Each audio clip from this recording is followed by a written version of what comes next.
Donc bonjour à toutes, bonjour à toutes. Me voilà dans mon petit coin de nature que j'adore. Voilà, donc après à peu près 22 heures de jeûne, là, et 1 heure de vélo, je viens de prendre mon petit déjeuner, si je pourrais dire. Donc banane, noix de cajou et dattes. Alors les dattes, ça s'appelle cajou, là, quelque chose comme ça.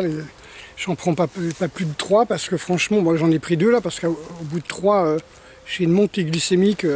Voilà, j'aurais pas fait de vélo, j'aurais cassé mon jeûne par des avocats, mais pas par autant de glucides. Là, c'est vraiment que voilà, 22 heures de jeûne, 1 heure de vélo bien à fond là et un petit peu chaud là. Alors évidemment, je transpire pas des masses vu que j'avais rien pris du tout. J'avais pas mangé, j'avais pas bu, donc forcément le corps il transpire, mais par beaucoup d'évaporation et il va déstocker du gras pour trouver de l'eau. Je vous conseille le livre, je crois que c'est Hélène Kadish ou Calendish, qui s'appelle Le secret du jeûne, quelque chose comme ça. Enfin, si je ne le trouve pas, je vous enverrai le lien. Donc c'est vraiment extraordinaire, hein. C'est le premier livre où on parle justement du jeûne sec et on explique que le corps va taper dans ses graisses, ou pour prendre de l'oxygène, ou pour prendre du sucre, ou pour prendre de l'oxygène. Oxygène, sucre, on peut même faire des protéines avec. Bon, mais ça, il faut regarder le livre sur la physiologie du sport de Nathalie Boisseau qui vous explique qu'en fin de compte, le corps il fait du sucre avec tout, de la graisse avec tout et des protéines avec un peu de tout. Voilà, alors ça peut paraître un petit peu incroyable, mais je vous conseille. Voilà, c'est celle qui donnait des cours à la fac de Poitiers, où j'étais en 2012 et 2013-2014. Donc là, je voulais revenir un petit peu sur le PDF Sauver votre vie que j'avais fait il y a quelques mois, qui a bien été distribué. Lorsque je parle un petit peu du café en tant que trompeur de fatigue, alors évidemment, j'ai eu quelques critiques. Bon, maintenant, quand vous voyez, c'est une drogue. Vous voyez, le café, c'est une drogue, au même titre que le sucre. Alors, c'est une drogue, et évidemment, si on touche aux produits, voilà, si on touche aux produits d'un drogué, le gars, il va péter les plombs, il va vous insulter. Non, c'est bon, c'est si, ça, c'est vasoconstricteur et tout. Est-ce qu'on a besoin d'une vasoconstriction? On a besoin d'une vasoconstriction qu'on a pu assez de patates pour que le sang monte à la tête quand on est vraiment épuisé, mais le problème c'est que cette vasoconstriction, vous me la prendre avec une douche froide qu'avec du café, parce que le café est un trompeur de fatigue.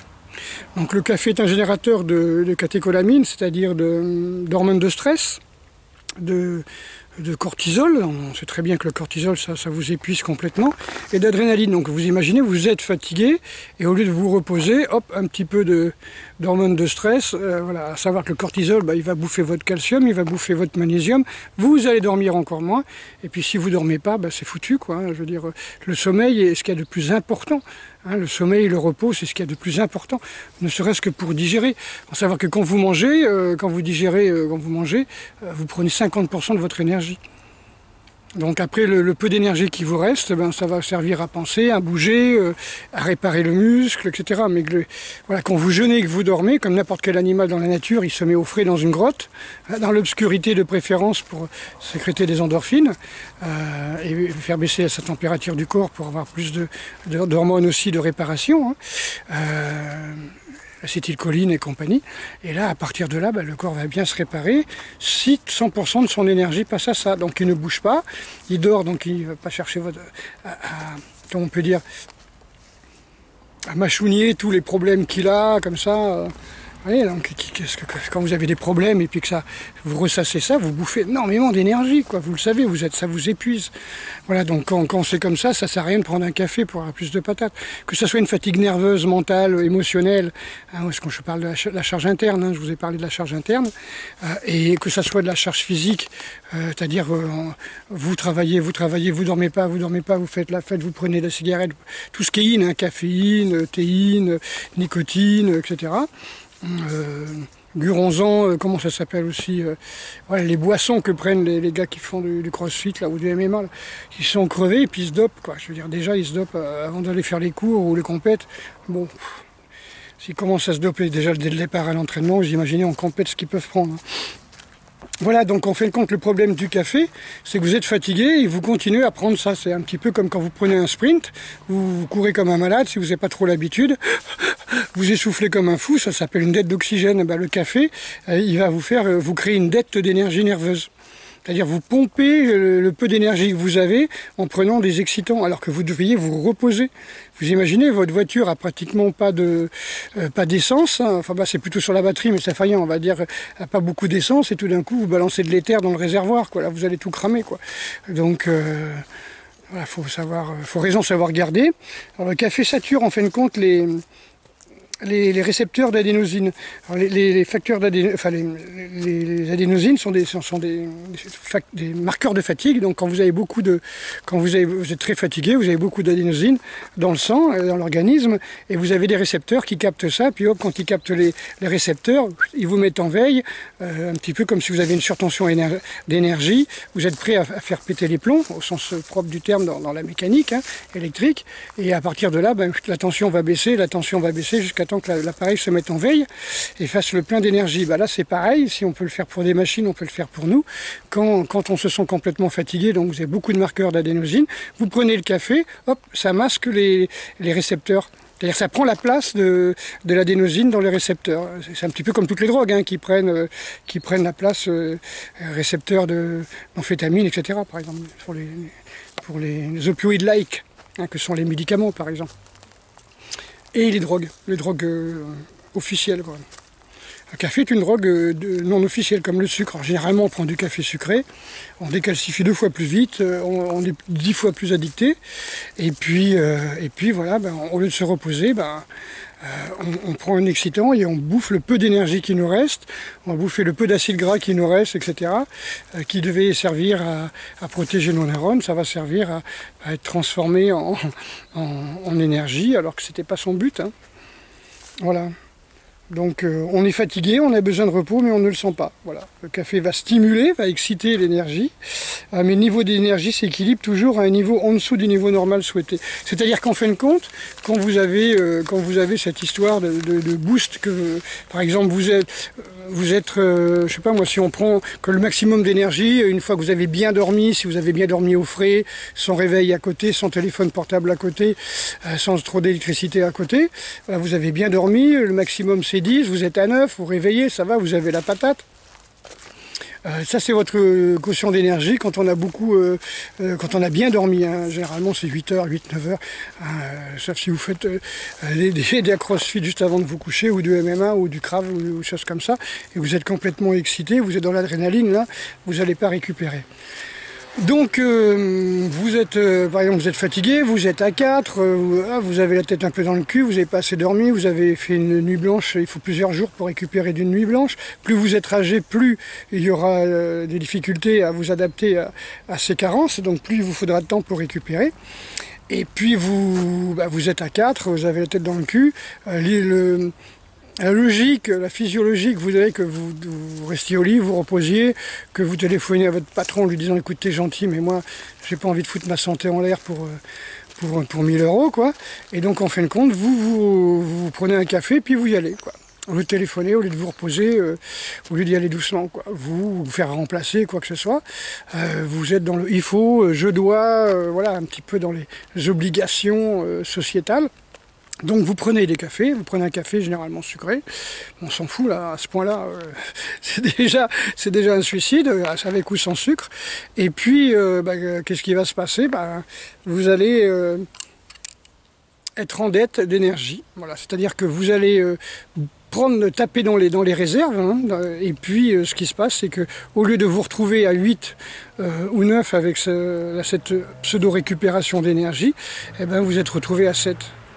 D'accord? C'est-à-dire qu'en fin de compte, vous êtes à 4, vous comptiez être à 9, et vous êtes à 7, vous êtes à 6. Vous êtes toujours en dessous, puisque vous tapez dans les dettes, c'est normal. Vous imaginez que vous empruntez de l'argent à votre banquier, il va prendre les intérêts, quoi. Il va prendre les intérêts, énergétiquement, c'est comme ça aussi.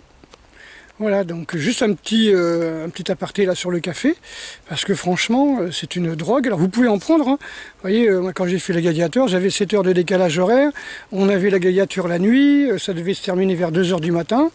Donc j'ai dit au directeur Brice que je ne ferais pas les combats, mais que je ferais l'école de Gladiature. Parce que voilà, il était 14 ou 15 heures et je ne savais pas dans quel état j'aurais été à minuit, qui pour moi ça correspondait à 7 heures du matin, vous voyez, parce que j'ai fait la Gladiature aussitôt après être rentré du Japon, de 3 semaines d'entraînement qui ont suivi aussi 3 jours de Gladiature. Voilà, donc j'ai pas pris de repos et donc j'en ai profité pour dire tiens ce samedi là je vais prendre comme ce soir j'ai des combats ou la gladiature ou des mouvements à faire en tout cas à représenter on va dire avec une bonne santé l'école de gladiature, hein, je voulais pas être fatigué, j'ai pris un café, voilà. C'est peut-être le seul café que j'ai pris en 4-5 ans, mais ça fait rien. J'ai pris un café, je m'en suis servi comme un médicament, je m'en suis servi comme un trompeur de fatigue. La nuit, j'ai relativement bien dormi, vu que j'avais 7 heures de décalage, on s'est couché à 4 heures du mat pratiquement, et 4 heures du mat, ça correspondait pour moi carrément à 11 heures du matin, quoi. Voilà, bon, c'est pas grave. Ce que je veux dire, c'est que je n'interdis à personne de prendre du café. C'est simplement, vous pouvez prendre du café une fois par semaine, de temps en temps. Si vous voulez aller en boîte le vendredi soir, mais vous avez samedi, dimanche pour récupérer, vous avez moins de 50 ans, évidemment, quoi, je veux dire. Le truc, c'est qu'il faut savoir que vous allez avoir de plus en plus de mal à récupérer. À 30 ans, on se tapait des nuits blanches, avec des potes, on allait en boîte. Voilà, j'avais un pote qui était apprenti boulanger, il sortait de boîte, on l'accompagnait à la boulangerie, quoi. Oui, il est embauché. Voilà, quoi. Moi, je sortais de boîte, je dormais très peu, et après j'allais courir pour un petit peu évacuer un peu la fumée que j'avais dans la gorge, voilà, que j'avais respiré. Mais voilà, à 30 ans, on fait ce qu'on veut, quoi. Entre 20 et 30 ans, ça va, quoi. Après, vous avez les hormones qui chutent, et les hormones de croissance, vous avez la testostérone, les hormones virilisantes, on va dire, celles qui vous permettent de récupérer et de vous reproduire. Donc après, c'est beaucoup plus chaud, quoi. C'est-à-dire que moins vous avez d'hormones, évidemment, plus vous avez de difficultés à pouvoir à faire du sport, à récupérer surtout. Vous pouvez faire du sport, c'est pas un problème, l'important c'est de récupérer. Quand vous voulez faire du sport, je veux dire, voilà, puisqu'on me demande toujours des conseils, il faut faire du HIIT. Vous allez, comme on appelle, taper dans le rouge, hein, vous allez faire 20 minutes de cours, ça je l'ai fait faire justement aux amis gladiateurs de Saintes, travailler avec du kettlebell pour faire du muscle utile de préférence, des séries de 6, 5-6 maximum, donc pour travailler vraiment la force, hein, et puis pendant 20 minutes avec pratiquement pas de repos. Mais par contre, après, il faut pas de cigarette, pas d'alcool, pas de café. Après, vous vous reposez. Et c'est là, justement, après le cours, vous n'avez pas intérêt à prendre un cours d'entraînement, je veux dire un entraînement physique. Vous n'avez absolument aucun intérêt à prendre du café. Parce que vous avez besoin le plus d'acétylcholine et pas de catécholamine, quoi. C'est-à-dire, vous avez besoin de plus d'hormones de réparation que d'hormones de stress. Voilà, donc naturellement, le corps, après un entraînement, il va, surtout très intensif, très court, très lourd, il va avoir tendance à vouloir se reposer, être complètement KO. C'est pas une maladie, les gars, hein. Les filles, c'est pas une maladie, c'est normal. Vous faites des amphétamines, vous êtes bien. C'est là où justement le sport est un... J'en parle dans mon livre sur psychothérapie et les arts martiaux, disponible chez Lulu, hein. Donc j'en parle, c'est-à-dire que quand vous faites du sport, vous allez sécréter les hormones de bien-être. Et par contre, ce qu'il faut savoir, c'est que pendant que vous faites du sport, justement, vous augmentez ces récepteurs d'adénosine, et puis surtout vous dérivez tout ce cortisol, c'est-à-dire tout ce stress qui était là, qui était latent, vous allez le dériver et ça va être brûlé, on va dire, dans l'activité physique. Donc quelqu'un qui mâchougne comme ça, qui ressasse et tout, des problèmes, il faut qu'il aille courir. Il faut qu'il aille marcher au moins 1 heure, une bonne petite intensité, ou qu'il aille courir 20 minutes avec des pointes de sprint, ouais, des choses comme ça, monter les escaliers en courant, descendre en marchant, et non pas l'inverse, hein, c'est dangereux. Voilà. Vous voyez, donc quelque part, il faut booster un petit peu votre organisme, et puis après repos, repos, repos. Et là, vous allez avoir vraiment un bon sommeil et des hormones de bien-être. Parce que souvent, ce qu'il arrive, quand vous ressassez comme ça, vous mâchouillez vos problèmes, vous êtes dans le passé, voilà, ou dans le oh, qu'est-ce que va être le futur, dans le doute, dans la peur, dans qu'est-ce qui va m'arriver, et ben ce qui va vous arriver, c'est que ici et maintenant, là, votre corps il est ici et maintenant, et lui, lui il est en hyperacidité, il est bourré de cortisol, il perd son magnésium, il perd son calcium, il perd la contractabilité musculaire parce qu'il perd son calcium, il perd la relaxation, la détente parce qu'il perd son magnésium, et vous ne dormez pas. Et puis vous n'êtes pas enclin à faire des activités physiques. Donc vous sortez les doigts du cul, vous allez courir, faire un tour de vélo, voilà, vous allez bouger avec des copains, plus vous êtes en groupe, plus c'est thérapeutique, c'est psychothérapeutique. Voilà, vous allez faire un peu de lutte, vous allez vous baigner, vous allez ressentir votre corps, là c'est somato-psychothérapeutique. Voilà, c'est très intéressant. C'est très intéressant. Le sport a cette particularité justement de vivre, de vous rendre heureux. Les enfants, ils bougent tout le temps, ils sont tout le temps heureux. Et vous remarquerez que, voilà, après avec l'âge, on devient raide. Et puis parce qu'on arrête de bouger, quoi. Et un muscle, un organisme, une articulation, si on peut dire, que vous ne servez pas, dont vous ne servez pas, le corps, voilà, quoi, il a foutu de côté. Mais le corps ne fait jamais d'erreur. Voilà.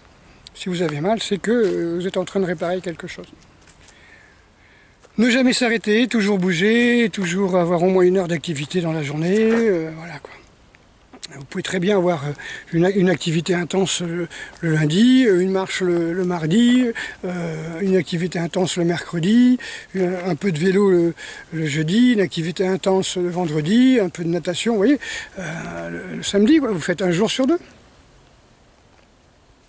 Oui, des choses comme ça, quoi. Avec peut-être une journée de repos, un dimanche, en milieu de semaine, un mercredi ou un truc comme ça, vous voyez. C'est à vous de voir. Je parle pour les personnes qui ont plus de 40-50 ans. Les autres, vous pouvez vous entraîner tous les jours, il n'y a pas de problème. À des moments que ça ne dépasse pas des entraînements à une grande intensité, hein, pas forcément très haute intensité, mais des moments où vous avez une bonne intensité, plus de 10 heures par semaine, vous commencez le surentraînement. Commencez à taper aussi dans les acides gras essentiels, dans les minéraux, et à hyperacidifier votre organisme. Et vous voyez bien, le matin vous vous levez, vous avez le cœur qui palpite, vous êtes fatigué, vous avez mal aux articulations, parfois vous avez des vertiges, vous n'avez pas assez de pression, donc c'est déjà une dépression. Voilà, l'oreille interne commence à déconner, vous avez du mal à retrouver votre équilibre. Là, c'est déjà, vous êtes en surentraînement total. Donc méfiez-vous, hein, surtout si vous préparez une compétition. Moi j'avais fait ça pour Ninja Warrior, c'est vrai, je me levais le matin, je tombais, donc j'ai un peu fait le con, quoi. Parce que voilà, je pensais pas être sélectionné, c'est quelqu'un qui m'a sélectionné. Je faisais ça pour une association pour les enfants de rue. Bon, voilà. Donc j'étais pas du tout sûr d'être sélectionné, je savais même pas ce que c'est, j'ai pas de télé. Et on apprend ça, on me dit, ben voilà, dans 15 jours vous avez les épreuves de sélection à Paris en plein mois de février. Donc déjà, il faut savoir, les épreuves de sélection, c'est le parcours de l'année avant, quoi. Voilà. Donc, grosse bise à toutes et à tous. Ne vous économisez pas forcément, mais ne vous détruisez pas. On est dans une sorte de période d'extrême, hein, où les gens sont très angoissés, donc il y a beaucoup de cortisol. On est sollicité, on est hyper sollicité par un flot d'informations non-stop, et ça nous épuise. La radio, le téléphone portable, les pip pip pip pip, vous savez, quand vous avez un téléphone portable, moi j'en ai pas, mais bon, je connais quelqu'un qui était avec moi pendant un petit bout de temps, il avait son petit téléphone, et puis pip pip pip pip, c'était des alertes, machin, c'était Facebook, c'était ci, c'était ça, c'était les pubs, c'était machin, et ça, vous voyez, comme si vous laissez votre Facebook avec l'alerte à fond la caisse, là, et puis dès que vous avez un message, pip, pip, pip. Alors si vous avez 200 amis, ça va, si vous en avez 7-8 000, ça peut être chaud, quoi. Donc arrêtez, quoi. Ouais. Comme je disais, moi, ça m'intéresse pas maintenant d'avoir un téléphone portable. Je suis pas James Bond, quoi. Je suis pas pompier, je suis pas médecin urgentiste. J'ai pas besoin qu'on puisse me solliciter 24 heures sur 24. Il n'y a pas urgence. Si les gens veulent me discuter, ils essaient de trouver mon téléphone. Déjà, ça va être chaud. Et puis ils m'écrivent sur Facebook ou dans mes commentaires. D'accord, je réponds tout le temps, voilà. Donc, mais je ne suis pas James Bond, je suis pas Superman, je ne suis pas le sauveur des mondes. Je suis juste un petit bonhomme de 62 ans qui essaye d'aider les gens par rapport à son savoir, quoi. Si j'étais crevé, complètement fatigué, comme ça, tout ridé, dans un fauteuil, chez moi toute la journée, fatigué, je ne donnerais pas des conseils de santé. D'accord. Je me suis intéressé à la santé dès que j'ai eu 12-13 ans, quoi. Voilà, donc ça fait un petit bout de temps que je m'intéresse à ça, ça fait une 50aine d'années. Voilà, et puis je trouve que ça va quoi. 1 heure de vélo, là, comme ça, après 22 heures de jeûne. Même pas fatigué, voilà. Gros bisous, hein, si vous avez des questions, n'hésitez pas. Alors évidemment, tous les amateurs de café vont dire « Ouais, mais c'est bon, ça sent bon, j'aime bien le petit parfum. » De temps en temps, ils en prennent 6 par jour. Hein, bon, voilà. Ils vont à la machine à café tous les 10 minutes. Voilà. Gros bisous, allez, ciao.